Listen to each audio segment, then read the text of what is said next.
Vous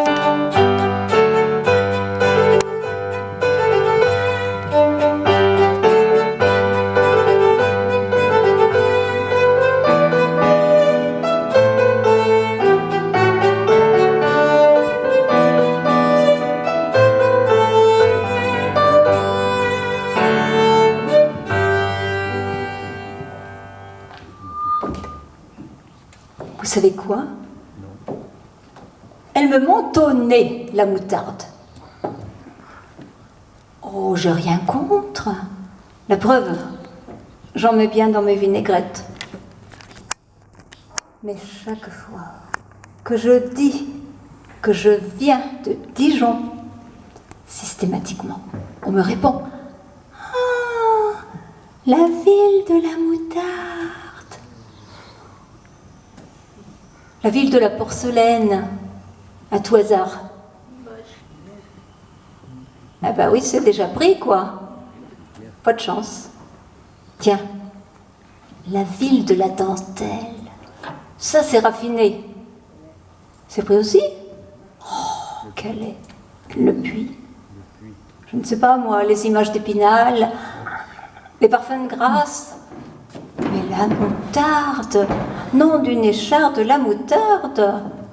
Notez qu'on a aussi le pain d'épices et la crème de cassis. Eh bien non. Mais non. Pour toute la planète, Dijon est la ville de la moutarde. Mais, bonne nouvelle. Elle vient de décrocher, la ville de Dijon, une fameuse distinction. C'est pas n'importe laquelle. On peut s'enorgueillir.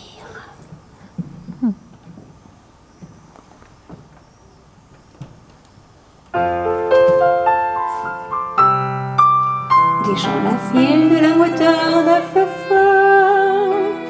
Elle a été choisie, a gagné son pari et la voilà ambassadrice des saveurs.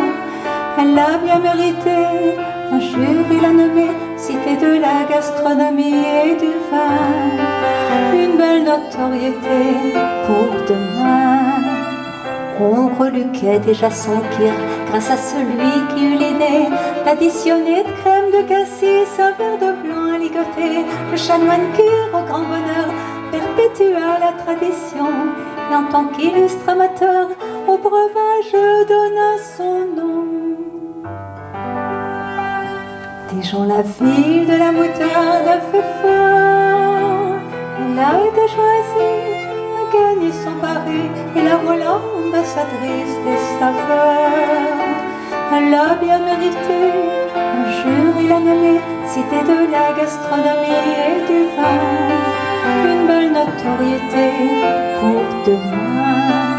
Ces escargots sont appréciés depuis qu'un cuistot bourguignon qui n'avait rien à présenter à deux illustres compagnons, où soudain cette idée loufoque d'aller chercher dans son jardin des escargots trouvailles ad hoc à Hyperciber, ce fut divin.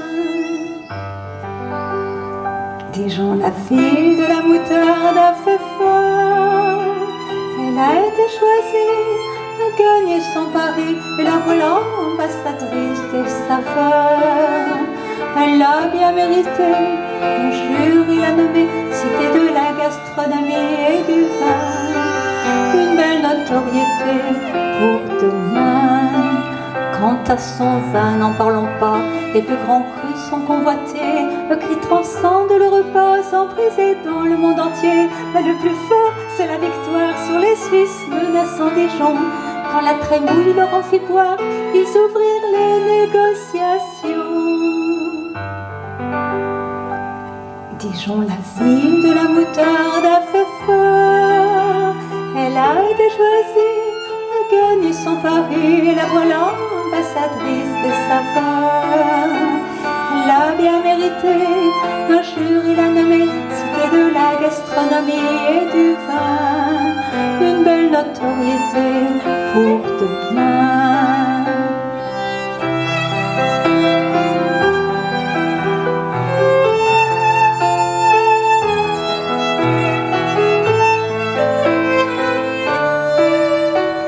Elle a été été choisie, a gagné son pari et la voilà, était là, da, da, da, da. Une belle notoriété pour demain.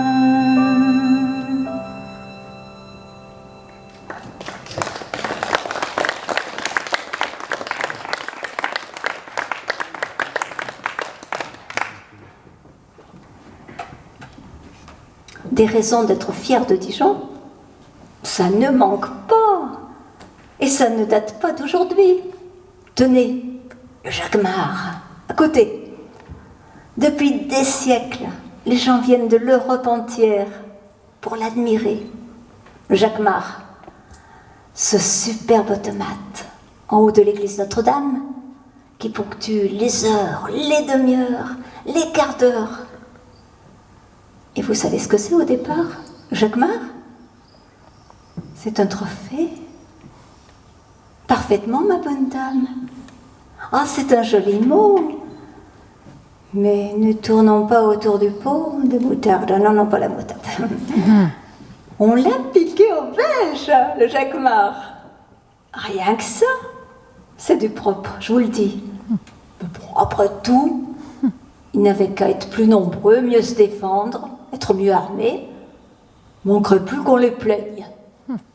Sans parler qu'à l'époque, on était chez nous. On leur a donc pris ce qui nous appartenait. Bref, grand seigneur, on leur a tout de même laissé les frites. Et aussi les yeux pour pleurer. Enfin, peut-être pas tous, mais bon.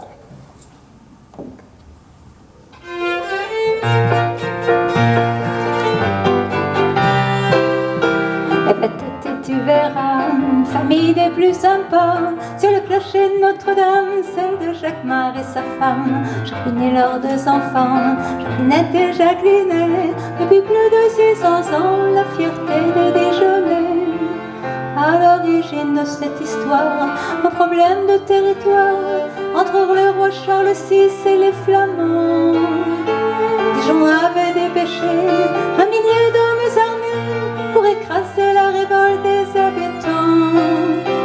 Lève la tête et tu verras une famille des plus sympas sur le clocher de Notre-Dame, celle de Jacquemart et sa femme, Jacqueline et leurs deux enfants, Jacquelinette et Jacquelinet, depuis plus de 600 ans, la fierté des Dijonnais. Du buffet de cour très dévissé comme trophée de guerre pour le pays, il fut ramené dans notre cité par Philippe le Hardi.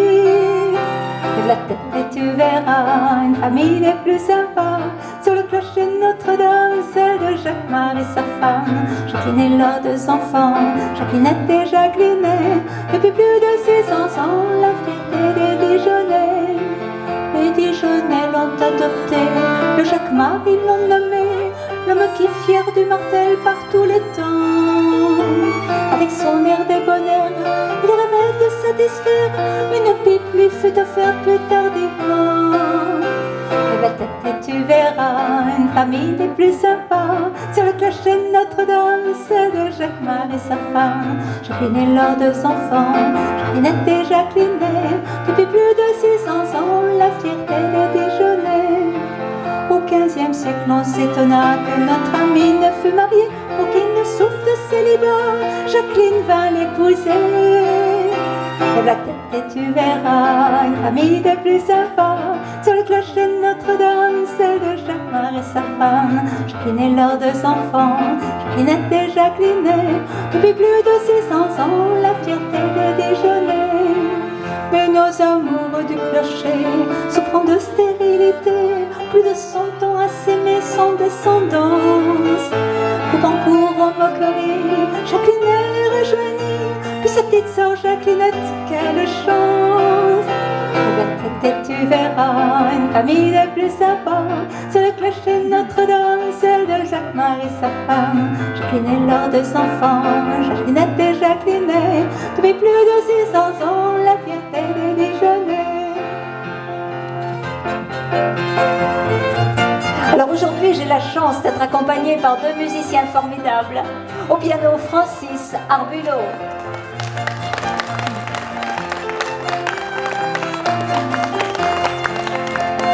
Et au violon, Estelle Arbulot.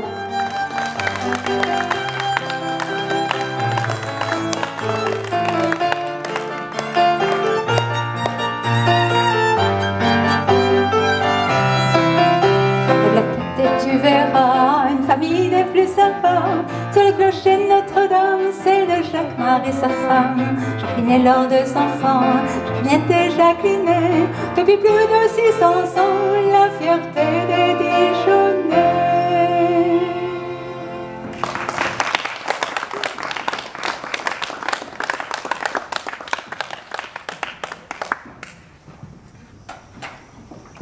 Vous trouvez ça logique, vous? Les Dijonnais s'approprient l'horloge de Courtrai et quand ils ont un château, ils le démolissent. Mais oui, au cœur de Dijon, il y avait un château fort. Imaginez les soirées estivales, en haut des remparts, enchapeautés, endimanchés, à siroter un petit kir. Ben non. Les cocktails d'exception en altitude, on ne peut plus qu'en rêver. Il a été rasé jusqu'à la dernière pierre. Pourquoi?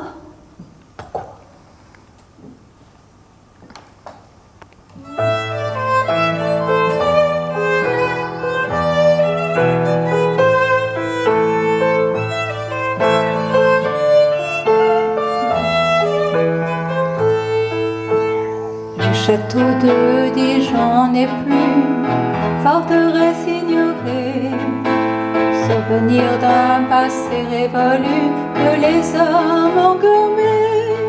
Pourtant je revois des images glanées ça et là sur des pages, dues à ceux qui n'ont pas oublié les vestiges du passé. J'imagine les canons censés garder la ville, soudain viser Dijon et braquer des civils.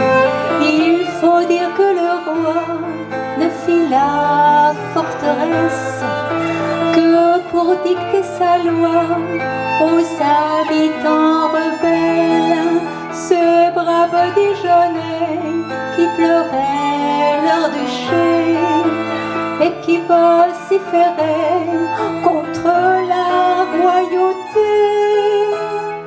Le château de Dijon n'est plus forteresse ignorée, souvenir d'un passé révolu que les hommes ont gommé.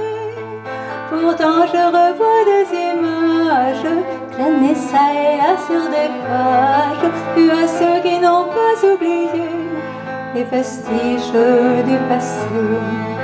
J'imagine enfermé dans le fort de Dijon d'illustres prisonniers, le chevalier Déon, ce troublant personnage devenu demoiselle qui sur ordre du roi connut la citadelle, ou encore Mirabeau, expert en évasion, qui s'enfuit du château pour courir le jupon. Le château de Dijon n'est plus forteresse ignorée, souvenir d'un passé révolu que les hommes ont gommé. Pourtant je revois des images glanées ça et là sur des pages, dues à ceux qui n'ont pas oublié les vestiges du passé. J'imagine Tollet soulevé par l'annonce de se débarrasser du château de Louis XI.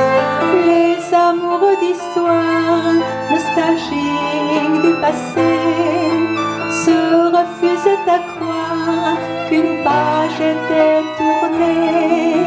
Mais la fin du château, symbole d'austérité, rimait avec un seul mot, liberté.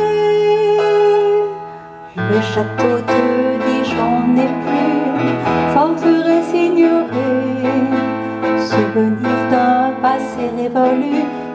ça, mon commis. Pourtant je revois des images glanées ça et là sur des pages, dues à ceux qui n'ont pas oublié les vestiges du passé.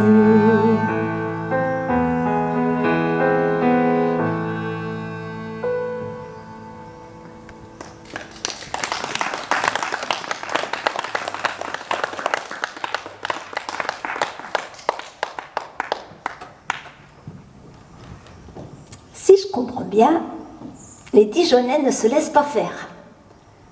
Quand ils ont une idée à la tête, ils l'ont pas au talon. Et l'un d'entre eux en avait une de ces idées.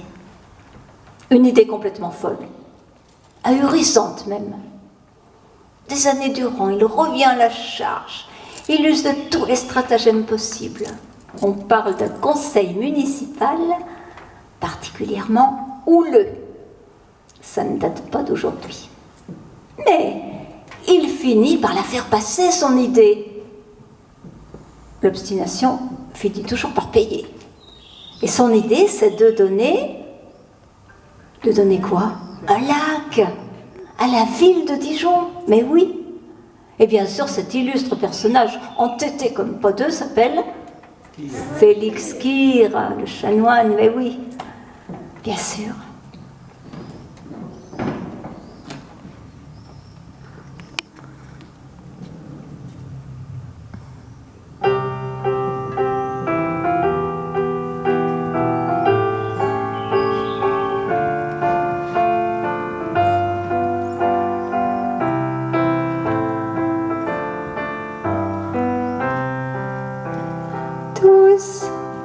Au laquir pour notre plus grand plaisir.